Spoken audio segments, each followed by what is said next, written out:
Hello, welcome back to Chat About It, Don't Shout About It with me, Rachel, the Queen of the Woke, as crowned by one of my haters. So it's finally here, the Johnny Somali video that I promised you the other day. You all know that I actually went off to South Korea. Well, before I actually left for South Korea, there was not much of a mention of Johnny Somali. He wasn't really on my radar. I'd covered the stuff about him in Japan where he was being an absolute douchebag. But he pretty much sort of faded out of existence temporarily for me. I was aware that he got a fine in Japan, but other than that, the consequences for his actions in Japan wasn't that severe. When I land in South Korea, however, everything has suddenly kicked off. It turns out that he's actually been out there for like several weeks already.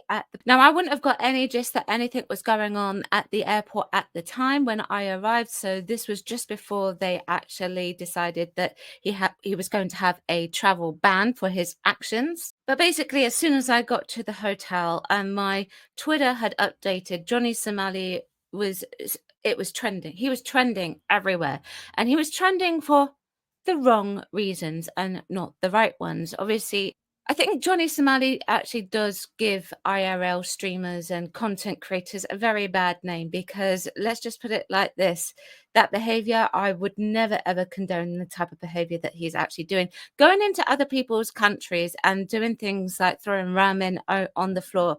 Look at this picture. This was moments before he threw this ramen that he's eaten in a convenience store everywhere. I've seen the video of it. I've watched the video of it. You probably have too. He's got alcohol there. He'd been drinking it in the store. The lady was coming forward and telling him off for drinking the alcohol. He's throwing ramen and then he's having to clean it up. He's basically not making a very good impression of himself. He also was kissing a statue. So this statue, the Comfort Women statue, is a remembrance statue for girls and women who were actually enslaved by the Imperial Japanese Army. It is there for a reason, and he essentially desecrates it, I guess you could say. He dances around it, he kisses it, he pours oil over it or over himself or something weird like that. The video is very, very strange. So the police obviously get on an alert about Johnny Somali, and Johnny Somali obviously becomes news, but he also becomes a target for YouTubers in Korea, in particular men. There's a huge difference in South Korea between the Koreans and the Japanese. Japanese people, they're not really into confrontation. They don't really like it. I wouldn't say they're not very good at it, but it's just something that they don't particularly like. The Koreans obviously won't like it as well, but they are more likely to do it, is what I've noticed from what I've seen from walking around the streets in Korea. So when you desecrate a statue, something as significant as this, and you cause disruption in the streets, and the YouTubers get hold of it, particularly the men, it becomes a different kettle of fish. And the thing is about Korean men is that the majority of them are former military men. So if Johnny Somali is going to get a butt whipping, it's not going to come lightly, that's for sure. Now, I don't condone violence, but at this point, he is pretty hot topic, and they were out for him. They really, really were out to get him. He got punched in the eye, ended up wearing a band-aid plaster, depending on where you're from, over his eye. He was bleeding. It was absolutely insane. And one of the YouTubers quite happily went up and decked him right in front of the police as well, and didn't care. He got arrested for it. So for Johnny, it basically got to the point where he had his passport confiscated. He went and got himself an emergency passport, but he's got a travel ban. He's shaved his head. He can't leave the country.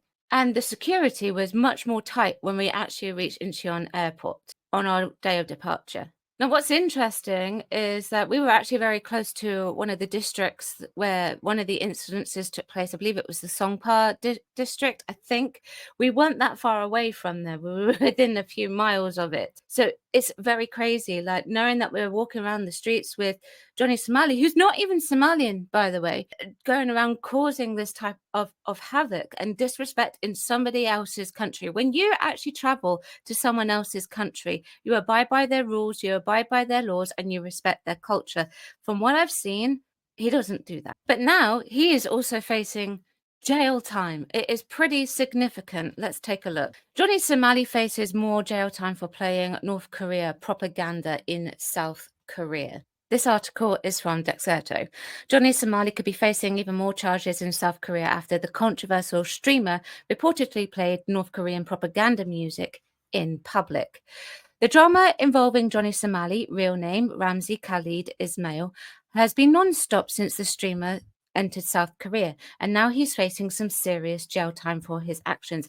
I'm going to stop right now, and I am going to say this. I believe that this is a possibility that they may very well follow through on this. It won't be just like some kind of like 110, 111 days in jail. This will be proper jail time if it goes through.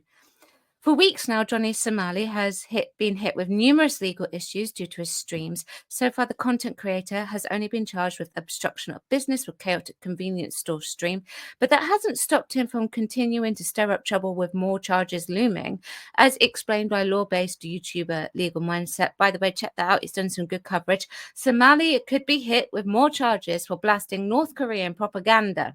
This is a tweet, and I actually took this tweet from the article. This is from Legal Mindset himself. This post by Johnny Somali could earn him an additional charges of up to 7 years in South Korean prison, particularly as the eyes of Seoul prosecutors are now watching his every move. Now, I would play this out to you, but out of respect for South Korea, I'm not going to do that. But it's basically music attached to it. That is North Korean propaganda in potentially the eyes of the law. South Korea's National Security Act, especially in the light of his repeated use of DPRK propaganda in public places, both online and in person. Legal Mindset, it further explained on his YouTube stream that it's a crime in Korea to promote, propagate, or otherwise disseminate North Korean propaganda.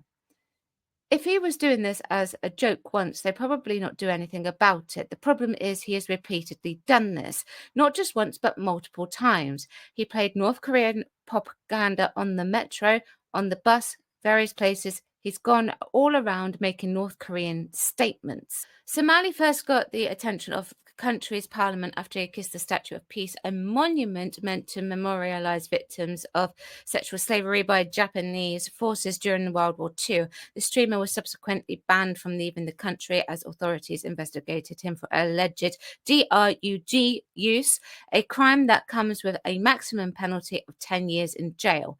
That's not all. Somali could be facing an additional 7 years in prison for using deepfake. That is deeply illegal in South Korea, to depict himself kissing Korean streamer Bong Bong. However, despite all these potential charges, Somali is confident that he'll be able to leave the Korea without doing any time in the slammer and return to the United States. Ismail notably left Japan with just a fine last year due to his antics in the country, even admitting to lying to the judge about not making money from his broadcasts. So he could be potentially facing more time. And the fact that people actually pay him to do some of these antics, if not more than some of these antics, is it just mind boggles me why people would do that. I don't think it's funny. I don't think Johnny Somali is remotely intelligent in any way, shape, or form unless he knows how he's winding people up. Therefore, his intelligence is significantly higher than mine in that case. This is a clever photo. So this was posted ages ago. R.I.P. Shinzo Abe, I defeated the Koreans for you. This is taken outside the Unification Church in Korea, and he has a picture of Prime Minister Abe, former Prime Minister Abe. People know that the tensions with Abe and Korea at times were fraught. I lived there for 5 years in Japan, and there are obviously, which I won't go into on this channel, certain reasons why, and I'm sure that Johnny knows this because he wouldn't have done it. He took his photograph outside the Unification Church. If you want to know what I mean by that, I recommend looking up and reading about it. Basically, I'm saying he knew exactly what he was doing in this picture. Now, people have been calling for him to be deplatformed. Do you guys know what I think about people being deplatformed? I'm not all for that. I think he should face consequences to his actions for sure. My question is to you, do you think deplatforming would be the way to go? I mean, his antics certainly do not actually promote him in any good light whatsoever. They get him into a lot of hot water. Let's just take a look at a couple of his videos. So there was this one. the sound is switched off because of copyright music. So he's on the subway here, and as you can see, he's walking around being a total douche and doing silly antics, very silly. And as you can see, people are paying him to do it. And obviously, no one's interacting with him very much at all. They're ignoring him because he's being an idiot. I don't know what he's doing there, but he's dropped something. Hope he lost it. And watch what this man does. So he's gyrating on the ground. He gets hit with a walking stick, bearing in mind that this man is more than likely a former military man. Clearly it hurts him because he's holding his back. But then there's this other video which I want to show you. So again, I can't have the music on with this one, but there you go. He's going around, he's singing and whatever, and this woman, he basically chases her, which is harassment. He shouldn't be doing that. Leave her alone. So he carries on walking off and he's laughing about it. He's thinking he's the cool dude. He is the bees and e's, you know. Oh, bro. I don't know. Let's go check out whatever this is. I can't believe she ran like that, bro. Why did she run like I was gonna kill her, bro? Why did she run like that, bro?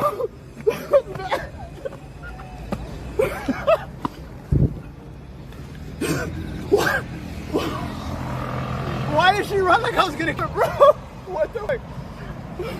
She ran because you were harassing her. I don't condone that kind of behavior. I find that kind of behavior absolutely abhorrent and disgusting. People have been talking about deplatforming him. This is one of his accounts. He's actually got two accounts. So this is his Johnny Somali account on Rumble, and then another one here is a backup account. But as you can see, like he's posting his videos.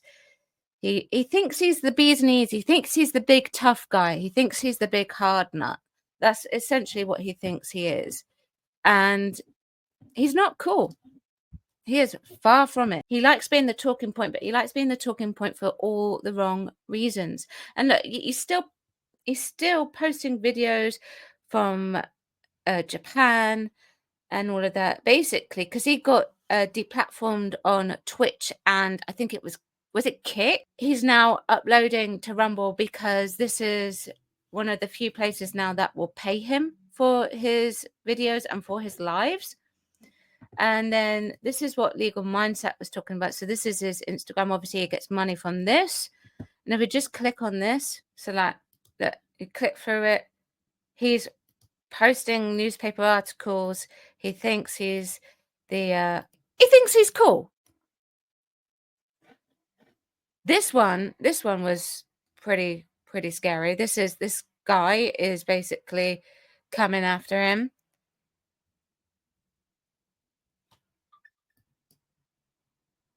Oh, this one, watch this.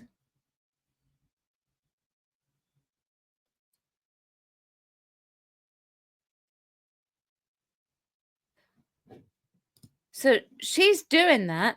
Reason why she's doing that is because he was harassing her and she wanted him to stop. Makes sense to me. I would do that. So, you know, he's posting about it. It's like it gives him bragging rights. So he has TikTok as well. And as you can see, look, he's live right now. Should we click on it? Let's see what the douche is saying.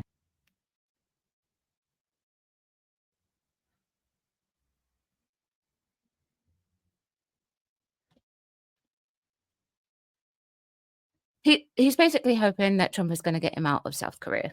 I was so tempted then to ask him if I could join the live, but I'm not going to. No way. So he's basically hoping for the president-elect to actually free him from South Korea. But listen, even if he does get freed by the president-elect, I still believe that Johnny should face consequences for his actions, even if it is on his home turf. But whichever way you look at it, he's basically going to be there for the next few months because Inauguration Day is quite a while away, actually. So you have no choice but to wait. Unless the current Democratic Party actually see fit to actually get you released. But who knows? There you go. Let me know what you think. Chat about it. Don't shout about it. Thank you very much for watching. Like and subscribe, and I will see you next time. Bye-bye.